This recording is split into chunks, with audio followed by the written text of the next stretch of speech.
Sanibonani babukeli emakhaya. Welcome to Virginia Beauty Parlor. La ngikhona ngise-Virginia Beauty Parlor ku-Smith Street opposite no-Shoprite eSangro House. Abanye benu ngiyacabanga banokudideka mebeyibona le ndawo ukuthi isaluni noma kwenzakalani, isaluni le. And sinenye ibranch la ku-Smith Street khona la Salmon Grove. So siqale savula yona.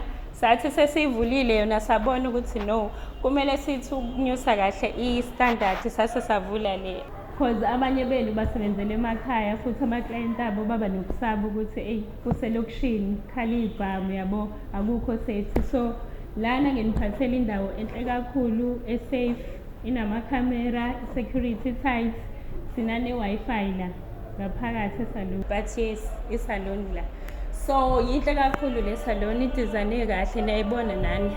So into esiyenzayo lana siyarentisa ngey'buko.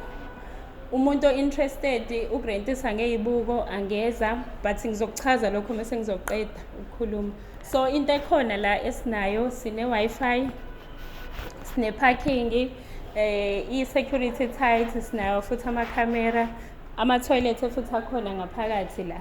So ngikhuluma nabantu abathi bane-client base, abantu besifazane, abantu besilisa, asikhethe ukuthi umuntu onjani. Laba abafisayo ukuthi bayimeli.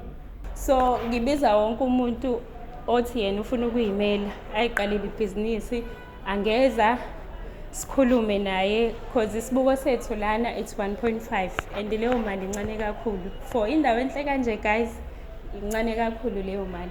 So kahle kahle thina siqale savula i-branch yethu ela khona la ku-Smith Street la eThekwini, yona opposite no-Shoprite, but ise-Salmon Grove.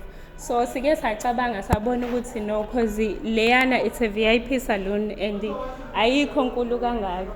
Sacabanga ukuthi no asithi ukunyusa standard, sinivulele nje indawo yenu enkulu la nizokwazi ukuthi nisebenze kahle ama-client enu. So sanivulela ke naye ikhona manje. So kulabo ke aba-interested ngicela ukuthi ba-check-e kwi-page yethu ku-TikTok, it's Virginia Beauty Parlor. Bangangifonela futhi ku-064 554 7559. Ngiyathemba ukuthi sokwazi ukuthi siyabantu besifazane siyimele, sibe nayo yonke into esiyifunayo empilweni. Nani bantu besilisa, angisho ukuthi ngibala abantu besifazane kuphela, nani besilisa aba-talented ningeza futhi nani nisikhombisa ukuthi niphetheni. Ngiyabonga kakhulu. Thanks.